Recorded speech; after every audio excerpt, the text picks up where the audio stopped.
Welcome back to Kettlebells and Cocktails. I'm your host, John, back with my girl in cahoots, Nikki. Nikki, what's going on? I'm cahooting away. How are you? Always cahooting with me. I'm good. It's been a very long work day, and so I'm glad to finally be doing something fun. I don't know if you know this, but banking's not a lot of fun. It's not always fun anyway. It has never sounded fun to me ever.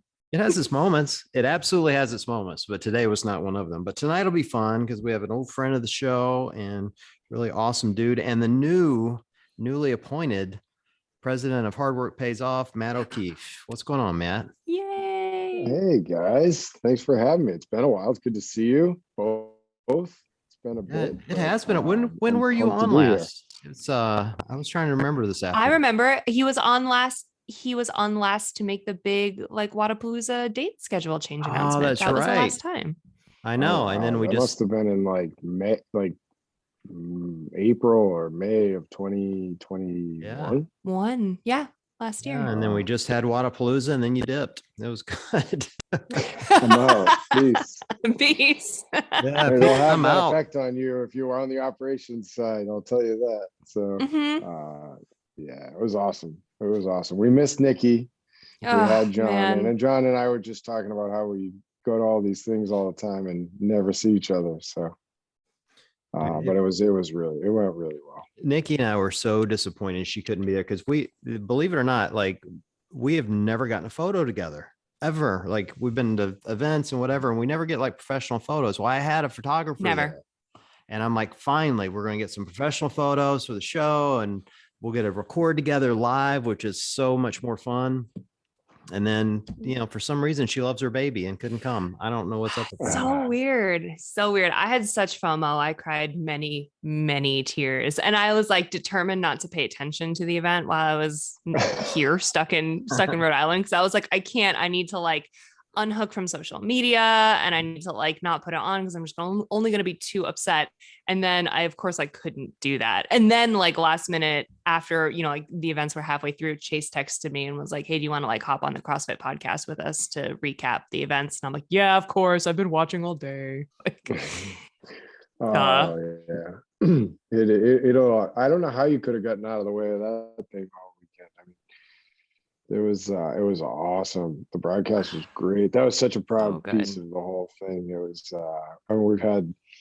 we set the bar low with the broadcast in the past with the paywall. Whoa. I would just like to point out I was part of the Flow broadcast back in the day. Okay. Not the talent. No, I agree. Sure. I agree with you fully. But it got stepped up. That was like the big, like, wow moment of the weekend was when that first went live. I was like, oh, wow, like this is legit. And I'm like, I knew it would be, but it was just, it was seeing it come to life through a broadcast was wildly cool like that. Yeah. It was a big moment, big progression for us to get to that point.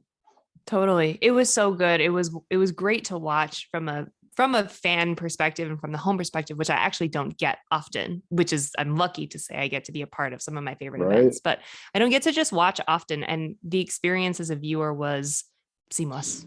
It was awesome. It was so cool. Good. I was very proud.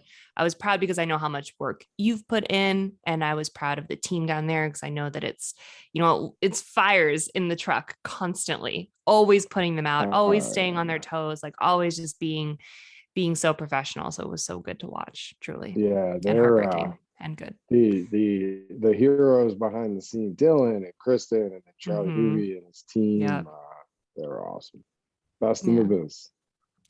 So was it hard for you to kind of like, you talk about them like they're family, you reminisce about these great events, and you've recently decided to take a step back from all that. Is that a little bit, I don't know, tear jerking for you? Yeah, it is. I've run the gamut on emotion over the last couple of weeks. First of all, like, I have to pinch myself to make sure it's real what I get to do moving forward. So I'm, minus the hard part of moving on from something that I'm so attached to and love and proud of, but I'm really ecstatic. I get to be closer with Matt, and, we're going to continue to do some things we've done in the past, manage the athletes and maintain some relationships with brands like Noble, but yeah, I'm so excited about that part of the future. But yeah, it was hard. It's been hard, in waves. I think it's like, I described it yesterday. I was at a golf tournament in Phoenix, and I was telling someone, it was like, I feel a little bit like an addict that, like, I'm like recovering a little bit because it's such a beat down, but and I go through these waves and moments of like, man, I can't believe I'm putting that aside because it's been such a big part of my life, and I put so much time and effort. It has so many, and it's some of the, and it always comes to the people, just like disconnecting from family, directly within my Loud and Live crew, and then the extension group of that 1,000 volunteers that helps put on an event like Wodapalooza. Yeah, it's super hard but I'm proud of, it's time. It was time. And like what I feel most consistently is, confident in my decision and at peace with it. I don't feel like, I think it's time for someone else to do it. Like, it's not like I don't have anything else to prove. It's, I think I've done, a really good job with getting it to, where it is today with the team that, was a part of that. And it was time for me to, put my time and energy maybe in some other places and focus some more balance too. Like, I don't really do a good job with that. And I'm already, probably creating some questions in my family unit if that's gonna happen with this new role. But yeah, it's, COVID was a real eye opener for me. Being able to be home. I used to be on the road every week prior to COVID. I flew to Miami every week, and I've become a little bit more of a homebody. My kids are 13 and 15, and I'm really excited to continue to work as hard as I have all along, but be able to do a little more of that from home. So that far outweighs some of the pain of not being involved in something I'm super connected to and proud of. Yeah. I don't know if people know that, like, quite have how much of a jet setting life you've had over the last couple of years building this empire to what it has now become. Truly, like, I know that on, weekends with multiple events, like sanctional weekends, I would see you for like 8 hours at one event, and then you were like on a plane to Europe, and then you were like heading to Australia next week, and then like Lord knows. And then I know on a weekly basis, you're here living in New England, my set neck of the woods, and flying down to Miami every week to make work happen. Like, that is not sustainable for life. Like that. When do you sleep? When does this man have a chance to rest and relax? On airplanes. Yeah, it's crazy, honestly. I look back, I don't even know how I did what I did. After like starting to get re-immersed in some of it, with WAS the lead up, I was, doing a lot more travel, and it's I guess you get so caught up in it, and you reach a certain consistent level of exhaustion, and you're sort of callous to being on a plane as much as I was, that you just don't really pay attention to it. But yeah, it's yeah, I mean, if I really had the chance to describe kind of what my 4 years were like, people would be like, wait, what? Like, I just wasn't home, and I'm so happy that I did what I did. Like, I'm so proud of all the work, and it was sort of what, our space required a lot of us to do things like that, and it still does for some people, and it did for what I was helping be a part of and grow. But yeah, I'm good. I want to be on a few less airplanes moving forward. That would be that's one of the top 5 goals. Less flying. Don't blame you. I do not blame you at all. Well, now that you're home more, Matt, are you finding it more or less stressful to be around teenagers? It's uniquely stressful. Yes, I'll take it though. It's awesome. Like, I think I talked a little bit about this recently. It's funny. I don't think my family really had a lot of context for what I did, and dawned on me leading up to this Wodapalooza, where I was like, really was interested in them being there the whole time. And I think a lot of people in the industry would know that my family's really never anywhere that I am. People don't know my wife or my kids really that well, like maybe a little through social media. But that was a super cool part of the end, is that they came for like the full time. And I think a lot of them got, they all got to sort of be like, oh, wow, I actually know what you do now. I didn't realize the sort of magnitude and scope of it. But yeah, it's, to answer your question, John, it's, that's a unique, different level of exhaustion involved. There's a unique different level of exhaustion involved in that part of my life now, but it's awesome. I'm so pumped to be around that more. I remember kids are here probably for a few more years before they head off to college, so I'm pumped to be part of that. So when they showed up at Waza, did they get that? This is a very rare moment for teenagers, Nikki. So mark this down for your own kid. Did you get that rare moment when they're like, "Oh crap, my dad's kind of cool"?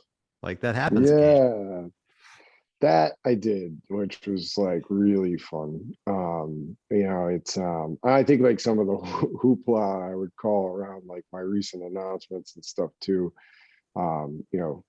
Hearing, some of my, kids' teachers talk about my kids' pride and that and stuff like that. It's just, I mean, that was, I'll tell you a funny story. I got in a car this morning, to drive my son and the two boys from the neighborhood to school.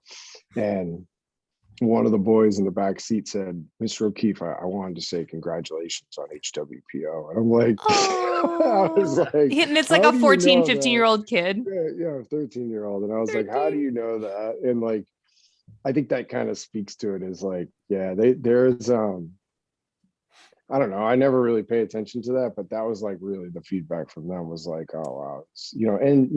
I didn't want my kids to be 25 and 30 and be like, yeah, my dad traveled a lot, and not be able to say, but he was doing cool shit, So that part is now complete. I think they get it. See, if that'd been me, I would have been like, don't make eye contact with me, kid. Don't talk to me again. Totally Mr. O'Keefe. Yeah. Yeah. Super cool. Not the same thing, but I will say that part of why I was so excited about the chance to come down to Miami with my whole family this year was because I also am like starting to build that with Matt, because my husband, Matt, lots of Matts on the show. Mm-hmm. Because he like for the last several years has like not believed that like sometimes people like know who I am, some like at CrossFit events. Like, I swear, Matt, sometimes people know what I do and who I am. He's like, nah. And when we were at games together last year, which is the first time he's ever come to an event with me because he had to, because I might have given birth, was the first time ever he like saw people be like, oh, hey, you're like Nicole, can we like take a picture or something? And I was like, see, like, I swear people like know us in this world that we have in this CrossFit world. And so I was like excited to maybe all be in Miami and show him that again. But he doesn't listen to this podcast, so he'll never come at me with that. I went to Pat and Michelle's, Pat Vellner's wedding in Vancouver Island, British Columbia. So we had to take a ferry over, obviously, and I took my wife with me, and which was great. We had a great trip. Beautiful part of the world if you haven't been there. But we were waiting for the ferry. We went to get something to eat, and this is a really funny moment related to that.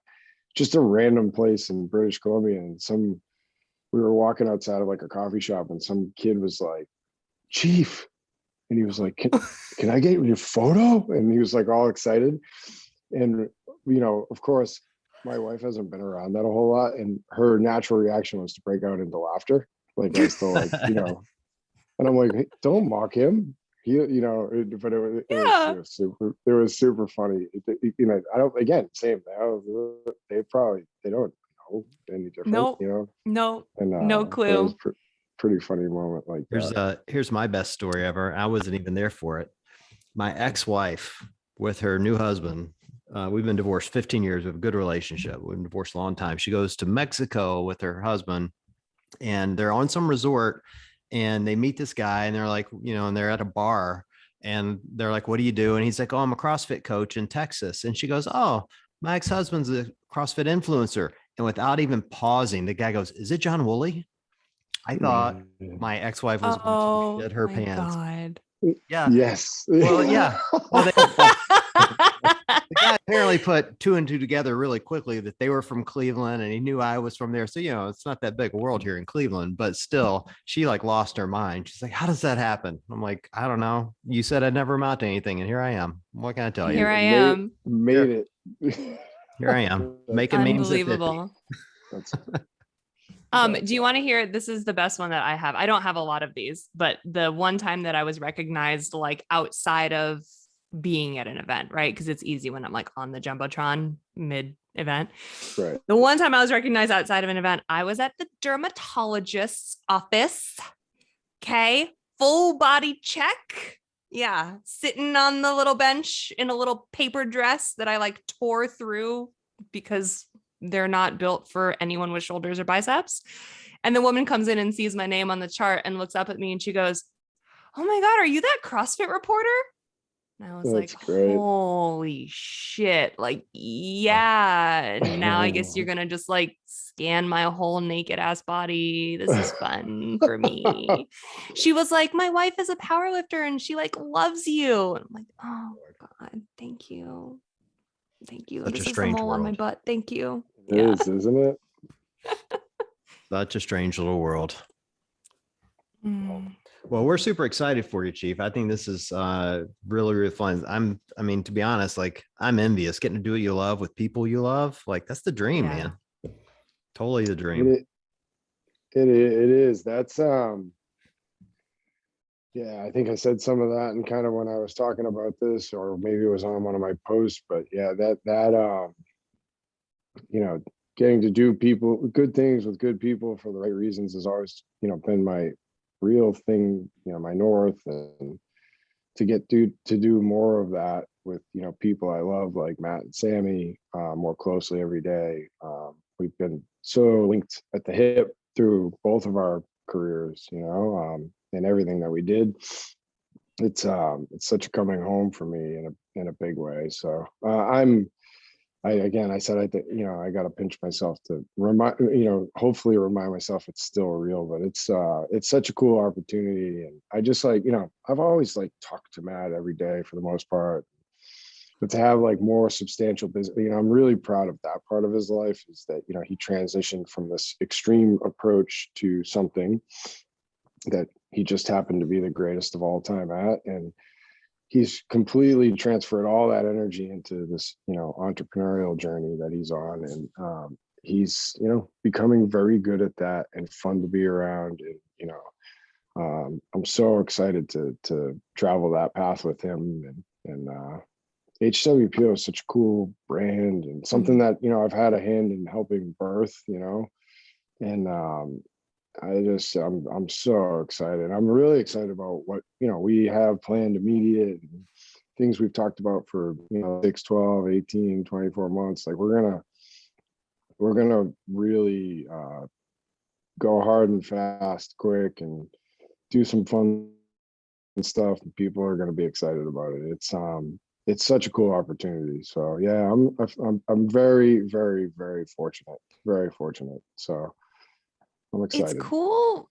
It's cool for me to hear this path that you've taken and the journey that you've been on, because I remember, when we first met, you ran Redline Gear and you were taking a shot on this new young kid who like at the time kind of no one was really willing to go in on. Like you invested your own personal time, effort, funds, like, because you believed in him. And it's just so crazy for me to see the journey that has taken you on. Is that at all how you expected this whole thing to go? No, we've been uniquely like reflective the last, month or so. I've been really excited as we started to talk about this, nervous, excited. Now it's here. And but there's been a lot of that where it's like, geez, man, like remember in 2014 sitting on the couch, me begging you to start an Instagram, and you not wanting to do it, and all these little bumps and bruises along the way, and things we overcame, and just, oh yeah, it's like, I mean, if anybody could say at this point at which, what he and I have experienced together could say like, yeah, that's exactly the way I saw it playing out, they'd be lying through their teeth, and I mean, I saw him playing out the way he did. It's what I believed in. And a lot of people look at that, like that initial part was like an athletic decision, but it was a people decision. I had friends comment with Matt. Of course, I got to watch him compete and was like, wow, like from an athlete perspective, forget about like what the potential was. I just liked the style and approach and confidence. But I also got to know him, and that's where it like really blossomed. Is just he's a great guy, and he's super determined, and he is the most loyal person I've ever been around. And so it was like all those cool things that I saw on the front end. And no matter how hard it got, or what was in our way, we always stuck together on things. And for us to now be locking arms in this whole new venture together, it's insane. It's insane. It's like yeah, it's such like a fairy tale for me, for it to be able to play out perfectly that way. And it's just, I think funny, like when we were making the decision to take this step, it was a step that he kind of looked at and he was like, oh, is this where the rubber meets the road? Like, we've been connected on business, and I don't want to necessarily like we're best friends, and you're going to marry Sammy and I, like, I don't want to change all that. I'm like, dude, we've been through. Wait, you're going to marry them? Yeah. When they get married, I'll do the my God. Yeah. You're going to like get your ass ordained and everything? Oh, I've actually got a few of those under my belt. I married my sister and brother-in-law. I married my father on a second marriage, and I married Matt and I's friend Tyler, who was his training partner, Tyler Armstrong and Christy. So I've done a few of those. Oh wow. So, okay. But yeah, it's interesting. Like even now, my mind's just racing, thinking of all the like hard moments at midnight, talking about things athletically or business, wise, and just him learning every new step along the way. And I've talked historically about like how hard it was to be him.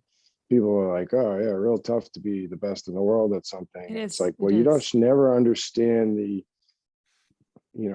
mounting challenge that comes with 1 and 2 and 3 and 4 and 5, and then just how important it is to him to be perfect at everything he does, and just it's what makes him so great at what he did, and now nothing's changed with this. And yeah, it's so awesome. I'm like, man, yeah, I mean, it does go back to the people thing. Like I think it, when I was doing my thing, started that red line stuff out of passion and laid eyes on him and then got to spend some time with him, it makes perfect sense today as it did then. It was, he was a person that I wanted to be more engaged with and help. And that's all it really started with. Even my, agent life, that my agent life started because I cared about Matt. It had nothing to do with business. It was just, hey, you're going to get what I think a lot of interest in what you're doing, because you're going to be incredible at this. And he didn't even maybe believe in himself at that point. That 2014 year where he's like, you're crazy. This guy's going through a midlife crisis telling me all this stuff. And, it was, that was all that was at the time. And it was just like, hey, I just want to be, sort of a defender and a protector for you, somebody that, you can actually hopefully trust that will, have your best interests in mind. So to see it come where it is now to where it is now it's wild. It's wild. What's interesting to me, Matt, though, is, I think the casual observer would say, here's Fraser's trajectory, and of course yours would follow that. But those of us that like really pay attention to CrossFit, is like your influence in the sport is really at kind of an unreal level. Like all this recent drama that's gone down, I've seen your name in comment threads more often than anyone. Like it's almost like the community was begging you to take over CrossFit. Like, we don't have to talk about CrossFit's problems, but I am curious, like, how does that feel to you to know that you've built such a stellar reputation within the community that people are looking to you for leadership? Yeah, it's really humbling.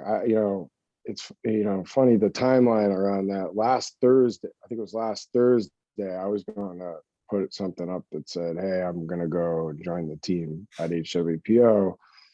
And one of the news outlets that was going to cover it said, you might want to hold off, something else is dropping.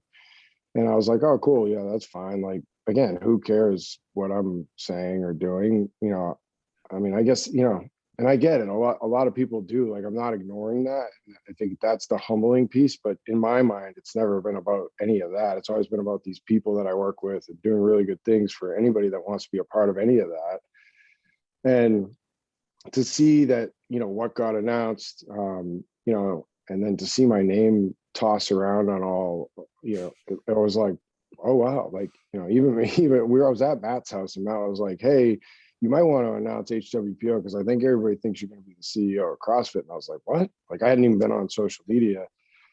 That's super humbling. And I'm really grateful people feel that way. I think, I looking at, my saying I'm leaving, and then that moment, and then announcing what I'm doing, and having like most people being very excited for me, is really rewarding in a unique way. Like, I don't, again, ever look for that and sort of think of, I think of what the response is from Matt and Sammy and Katrin and Annie and Pat and Brent, all the, Cole, like all these people that I've spent, and the people I'm leaving, Dylan and Kristen and Marco and Nelson, my business partners.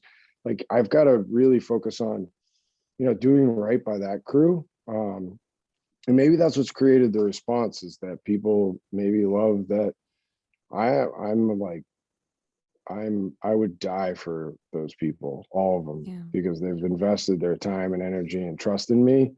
And that, I've tried to do with anybody I've come across, whether it's, one of 1,000 volunteers that I can do something for, or, be grateful to, and show gratitude to.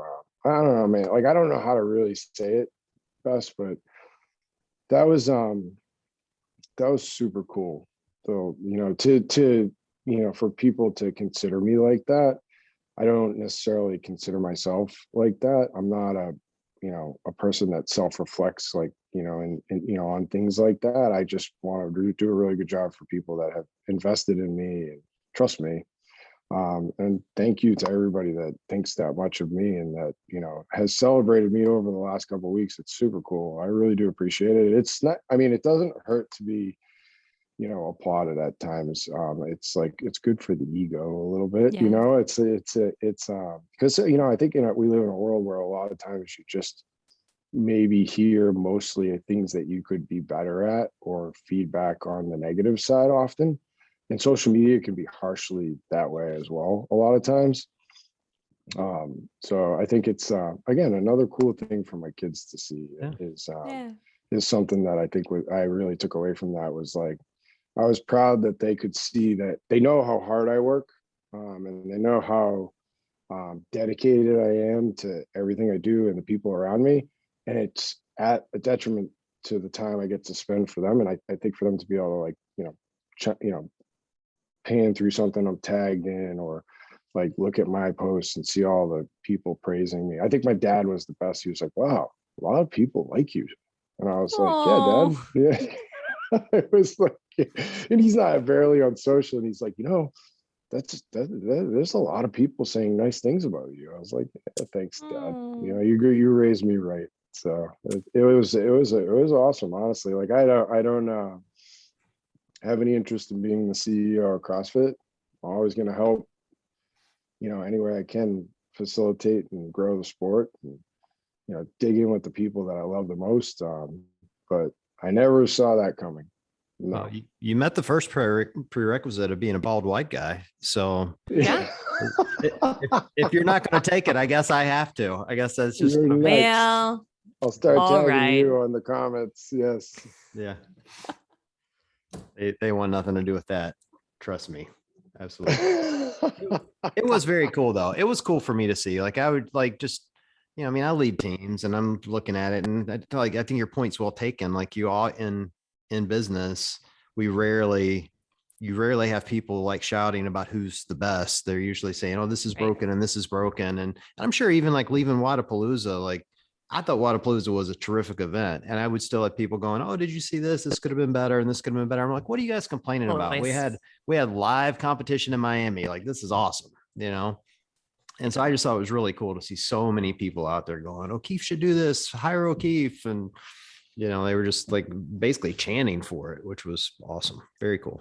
Very cool. Yeah, stuff. that's you know, it's funny you say that about Waza, because like I get uniquely engaged in the feedback, you know, because you always think after you do something to say like, all right, like how can you be better, or you know, where are the, you know, situations that are like collecting a little bit of data that says we didn't do our best, right? So I always look to that stuff.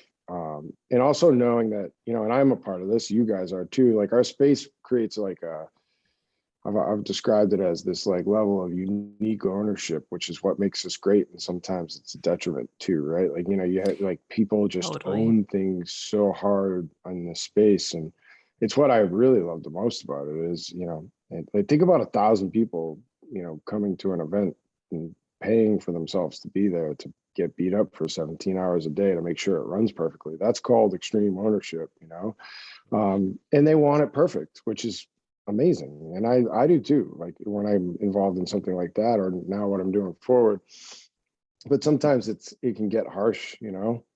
But yeah, I mean, it's wild that there is, you know, that much positivity around my move and all the things that we're doing. I'm glad there is. I'm glad there's excitement because it's as excited as I am, really. So it's super cool. It's funny. It was a unique time for me. You know, my mother passed away a year ago in January, and she died on the 30th of January, and her birthday was the 5th of February. And it's like I kind of go back to some things like, you know, making her proud. You know, I think you know, I'm kind of bummed she didn't get to see some of that. You know, that would have been cool for her to see. I think she would have, like, she's a mom that was like proud of me, even when I might have been a waste of space. But that was, you know, I wish she got to see some of that because she'd have been super proud of it. She sees it. Yeah, she does. I get that. I like to believe all that lives on through us and our kids, you know, like I'm fortunate to have both my parents, and they're both ridiculously crazy, and particularly my dad who CrossFits. And but I like to think that, you know, their legacy are going to be my kids, you know, and that everything that they're going to do moving forward, they will see that one way or another, you know? So I get what you're saying. It's hard not to feel that way, but the little that I know of you, Matt, and the little I've seen you interacting with your family, I got to believe you're carrying that legacy on every bit. Trying. Thank you. Yeah. You did say something earlier I wanted to circle back to. This is another thing I have been impressed over the last few weeks, and I wanted your insight to it. You know, there's been a lot of, we'll call it extreme ownership around some of the sponsorships that have been coming down in CrossFit. Particularly Monster and Flight have been kind of the two big ones. And I really liked your approach to it when you guys brought them into Waza as, you know, as sponsors and, you know, being a part of the event. And I guess the part I was impressed with was just, you know, CrossFitters tend to not handle things as professionally as we could. We handle everything through emotion, and, you know, we want to rant about Monster, and we want to rant about beer or bad food or whatever. And I thought you had a very professional, tactical approach to how you brought those in and explaining that to people. The real question though is like, as that criticism is mounting and people are shouting, like, how do you maintain that calm and be able to deliver that message that, you know, needs to be delivered even though, you know, people don't want to hear it? Yeah, it's I'm very well. I'll first start and you know, sort of solidify my position on that. I'm really proud that those brands are a part of our space, and if that hurts for some people to hear, you know, I respect their opinion on it. I think you need to understand that, you know, the full scope of that. Like, you know, let's take Monster as an isolated piece. That's an iconic sports brand. So it's you know, take aside, you know, how you might feel about product, and, you know, I could talk a little bit about some of the ownership side of it, but it's a group that's now told you that this space is worthy of their stamp, and their stamp is pretty big time. It's a incredibly iconic sports brand that is involved in all sports. Tiger Woods is sponsored by Monster. Okay, he could be the biggest sports brand in the world right now. Many major sports, all of them have Monster. Now, again, that doesn't put aside the fact that some people will look at that and say, well, the product A is supported by what they think is owned by Coke, and it's not a healthy product. Well, I mean, you have to look at a couple different things there. First of all, I think they've there's a lot like this. You never want to say the excuse of like, well, this is worse in our space and you validate it, but there's plenty of things that go on in our space that have very similar structure from a product perspective that people think are incredibly more like incredibly valid to what we do. I mean, they're just essentially similar to a lot of supplements, right? So it's just, I find it interesting, sort of some of the feedback on Monster, particularly because Coke doesn't own them. That was a distribution deal. They have no say in anything. And Monster wants to build around health and wellness. And again, argue what you want. I would say, like, if we were being like critical, a lot of people consume a lot of things that are similar or worse than that, honestly, if we're being really real. Totally. And they're good people that are immediately integrating themselves the right way, care about some of the values in the space, and want to be more involved on the right side of that and improve themselves in the process. I know this because I know people in leadership there, and they're doing things for the right reason.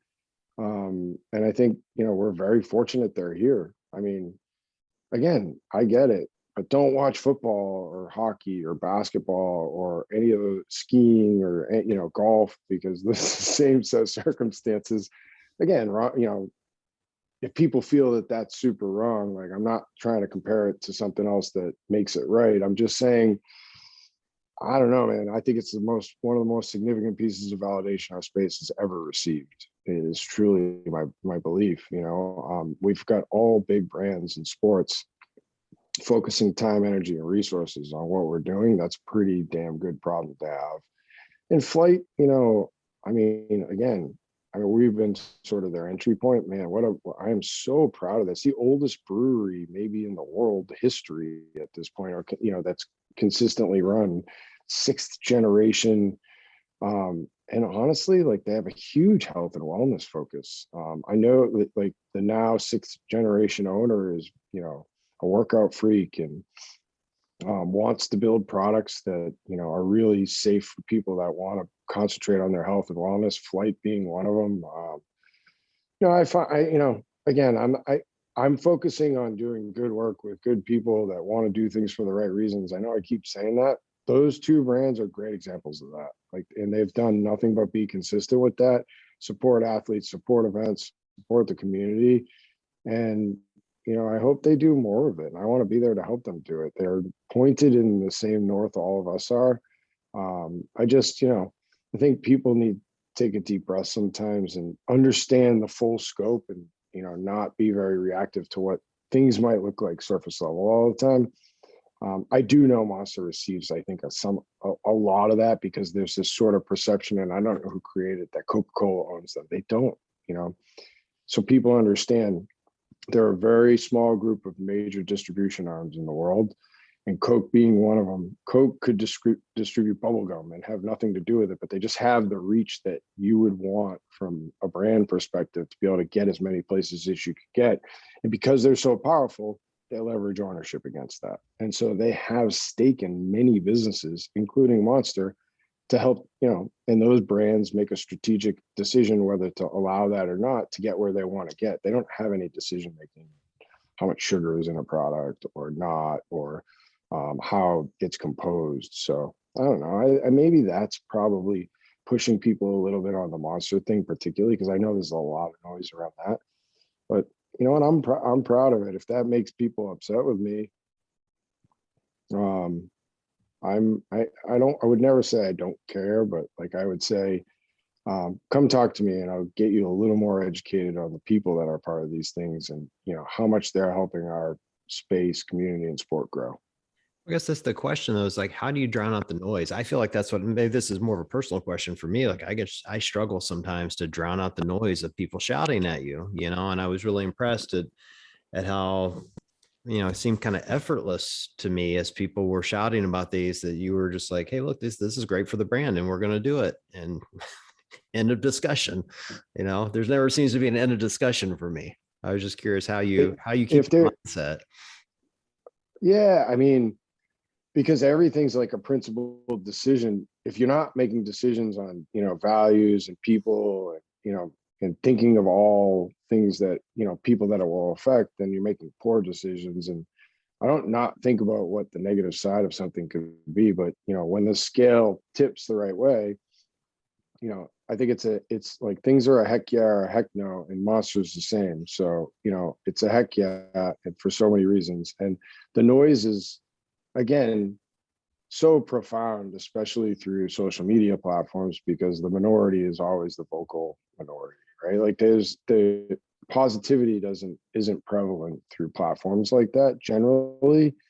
So I think, if your values don't allow you to align with things like that, then I think you'd make decisions like not showing up or not engaging things that align with things that you don't allow your values to align with. So, not watching Waza or the games, or don't show up to the games or Waza would be, how you would take your stance, right? And I think people speak when they continue to support those things. And if you don't, I think that would be the position to take, is like, maybe that, isn't aligning with your, like, I'm not saying like, hey, screw if you don't like it.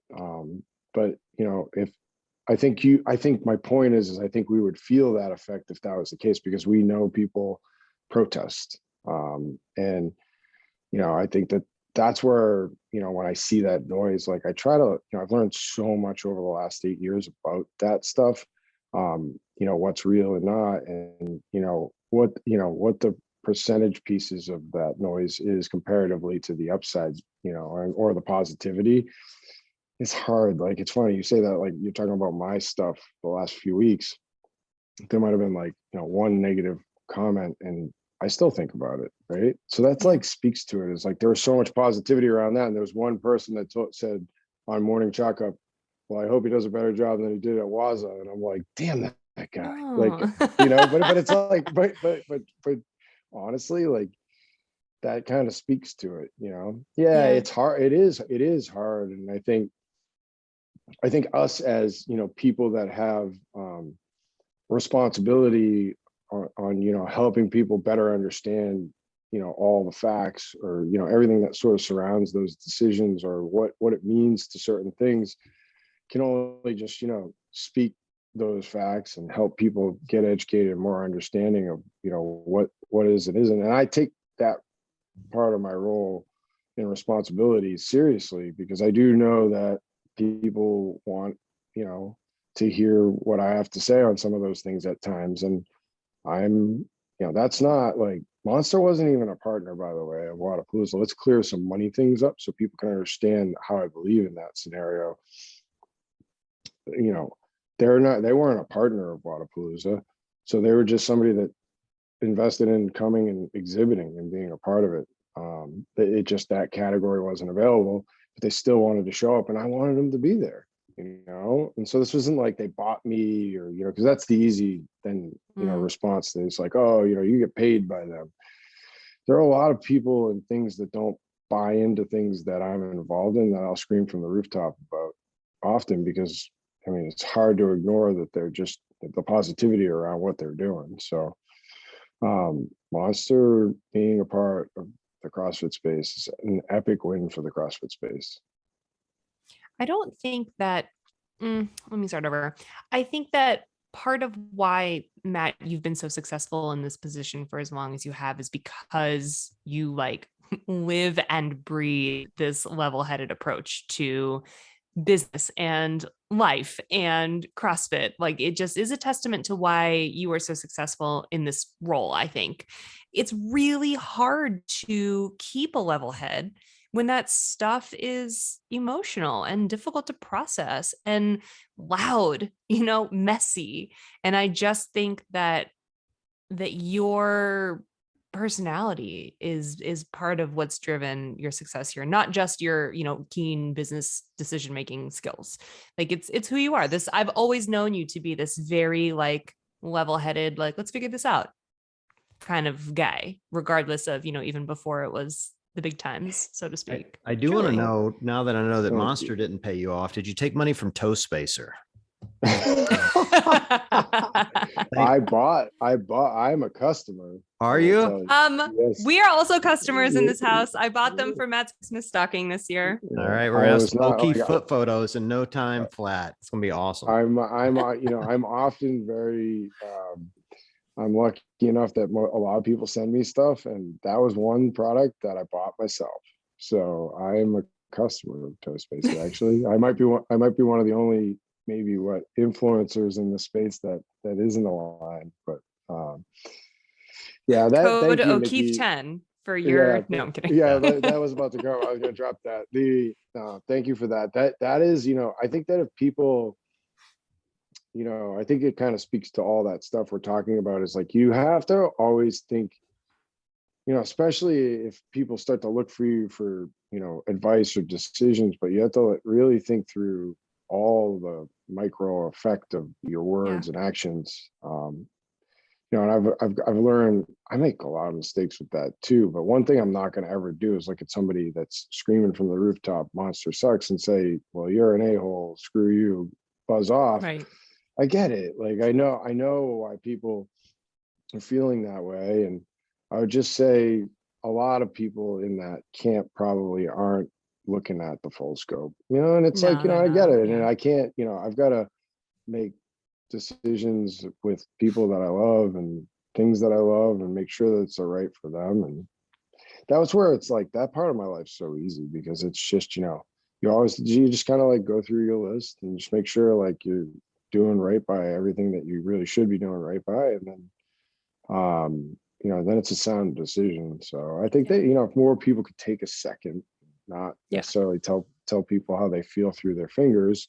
I think that would probably help a little bit. Well, we are in a unique time right now where there's obviously a lot of change, a lot of uncertainty. I think people are just worried.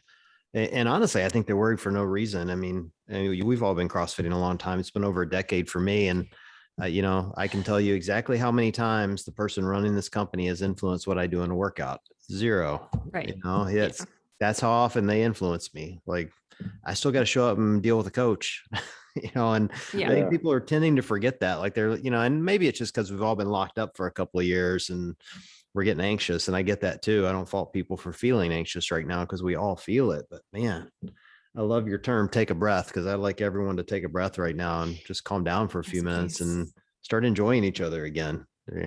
Yeah, I've gotten a really cool opportunity to work more in the golf industry a bit, of late. I love golf. I always have. I've been a big fan of the sport.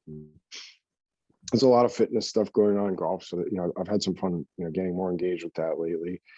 But it's interesting. Like, I think, again, this whole extreme ownership and, us being very different than everything is like, everything we're going through is like all the same other places 20, 30, 40, 50 years ago. Right. So, the golf tour is like a newer thing, really, historically, comparatively to a lot of other sports. The PGA Tour is not, really that old. It might be 50 years old or something.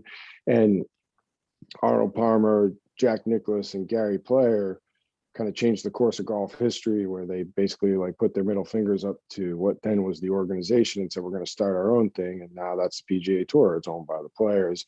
But they went through all of this and like 5 times over the same stuff and mistakes. There's this like really cool book that somebody wrote about that transition. And, it's, I think people need to recognize that, and give, listen, I want better from everybody, including, you know, things that I'm even involved with all the time, CrossFit included, but they're trying, like, trust me, they're not sitting around a table and out saying, how can I fuck your life up? I promise you that, you know, and so it's a business. So, you know, certainly we can all observe certain decisions and be like, I might've made a different one than that, but that's where like I try to be like super objective and be like, I'm not in that room, so I don't have the 12 other pieces that might be going into that, and try to be respectful about, you know, the complexity of how it is to, you know, try to continue to facilitate this rocket ship, right? It's still growing, and it's, you know, there's so many things we can do way better, right? I totally get that. But do we want to sit around and talk about that, or do we want to talk about like trying to really help facilitate the path forward? And I'm choosing that positive side every day. You know, because I've just been able to read enough about it and see what hockey went through, and basketball and football and baseball, and, you know, all these things. Yeah, we should just, you know, derive a little energy from the mistakes that they made and not try to make the same. That's where I think we could, you know, move faster and be a little better. But, you know, when you look back historically at some tennis and golf, particularly both individual sports, they've been through all this, and it's hard, and there's going to be more bumps along the way.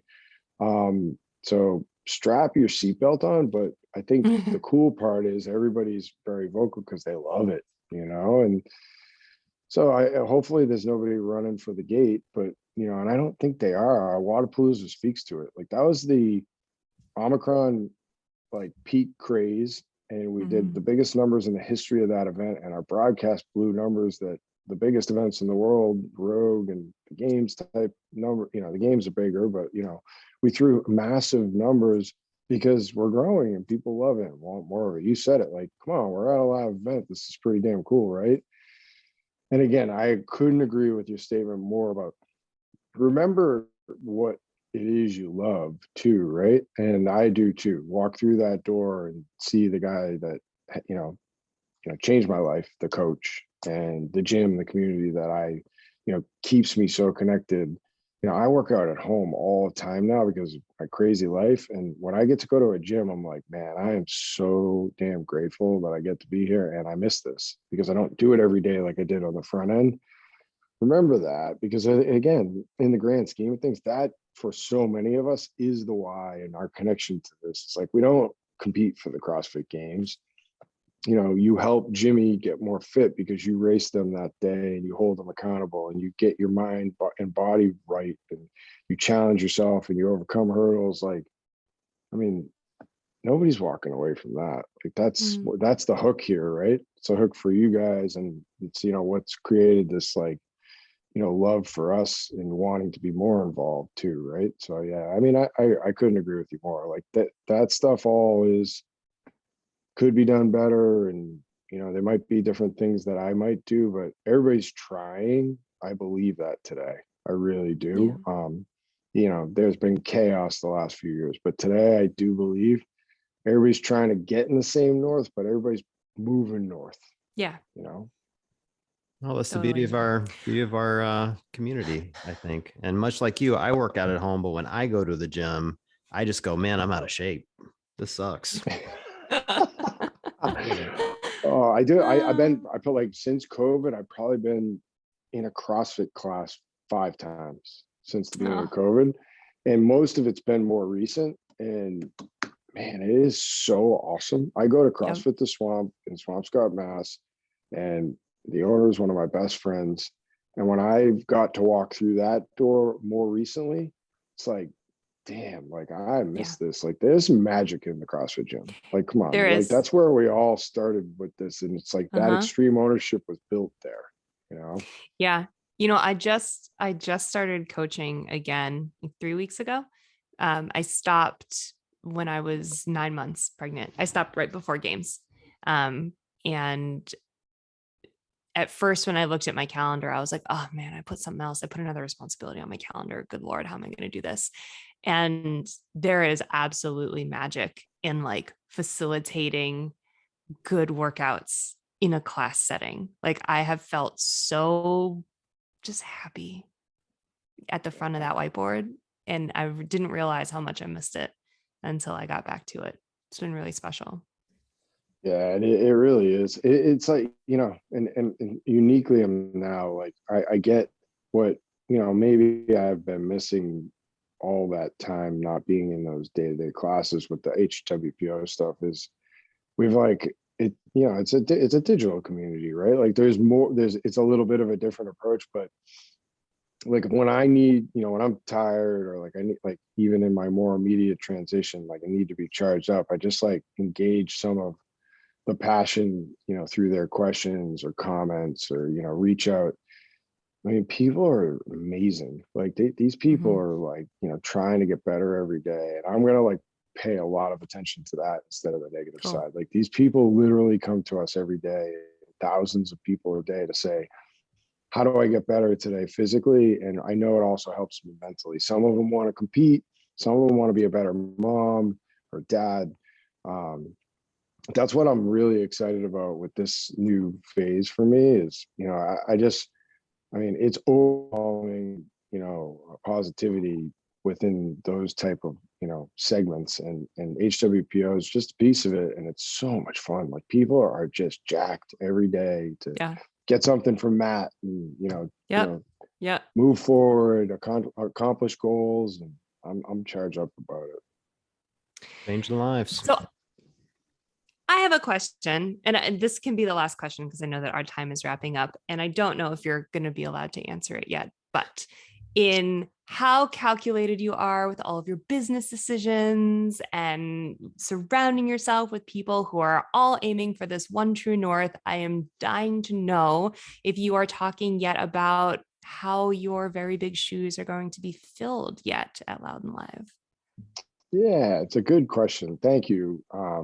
Well, everybody's replaceable. That's a really good, standard answer. Okay. But it's, yeah, I mean, I'm trying to help, I think it's, there's a selfish piece of that. And then there's like a lot of people I love. And, that's comes, from this like wider net of everybody that ever attended that event, and I got to speak Saturday night at that event, and everybody has their story and they're, so attached to that. And we love those people because they're just so passionate and they help redefine that thing year over year. So, I'm invested, I really want it to continue to be successful. And, I really like the people that I got, to work with the last 4 years, from the people that I partnered with, the owners, Nelson and Marco, down to whomever might stick around and help facilitate it moving forward. I don't know the answer today, and where we're kind of all trying to help work through that. But I know we'll get it right. I think there's whether it's multiple people take on roles to fill different shoes. There's an answer there because there's so much talent in the space and there's so much passion, and I think we can find the right marriage there and get the right people involved. So I have a lot of confidence in the people that I worked with. Listen, the guy Loud and Live as an organization is a very capable business that can, they run global music tours and right, they do marketing for Fortune 500 companies. So, some of it from their perspective is easy to say, like, I can build tents and stands and, like better than anybody. And it's all those things I learned from them to help us get better too. And so did our team. And I think, the piece that they're going to figure out and, I want to help them with and that we're working on is just, that authentic voice and people that can, be really engaged with the community and speak to it, whether it's on the volunteer side, that also understands the business side that can really help the brands, best engage that event, help it grow, what's the best way, path forward, how competition looks, but we'll figure it out. I don't really, unfortunately, have an answer today, but I'm with Loud and Live.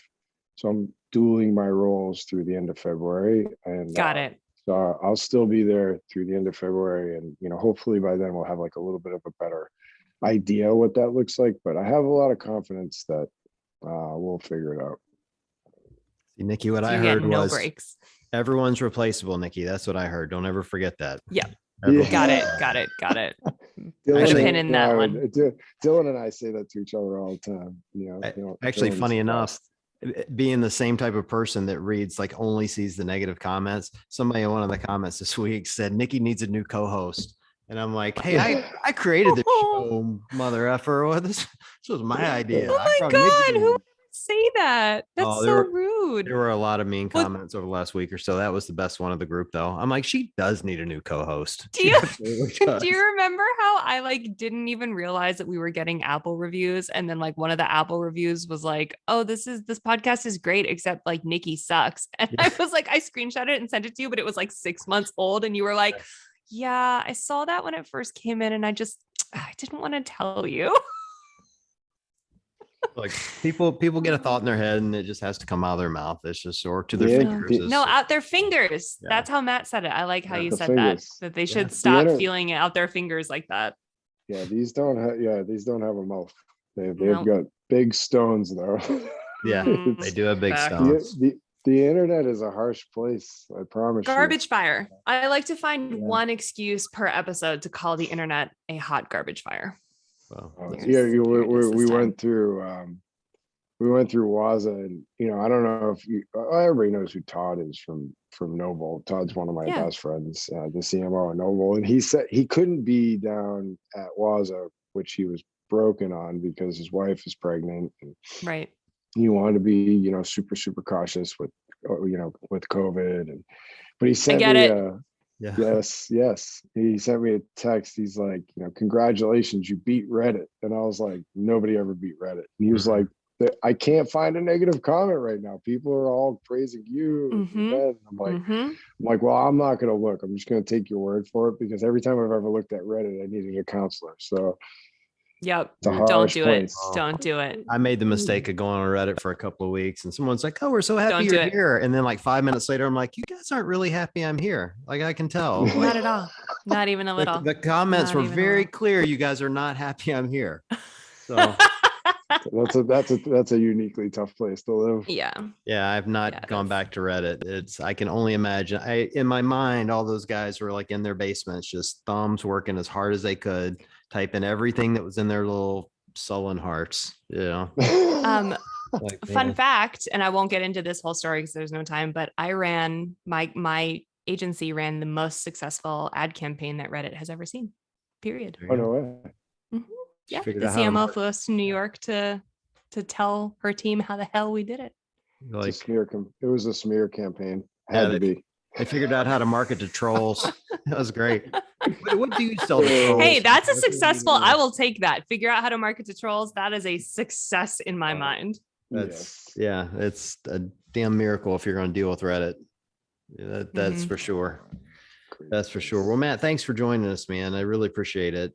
Super fun catching up and hearing all your great stuff. And it goes without saying, but I'm gonna say it anyway. If there's anything we can do to help you guys with Hard Work Pays Off, always, just don't hesitate to ask. You guys have a great brand and stellar reputation within the community. I know people always are going to love to hear what you guys have going on. So let us know where we can help. Well, thank you. Well, you're helping us now, letting us talk about it.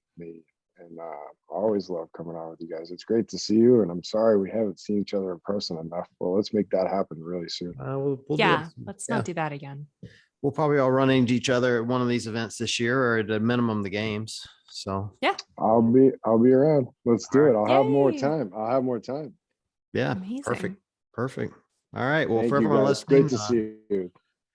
You too. And for everyone listening, we appreciate you guys joining us tonight, and we will chat with you guys soon.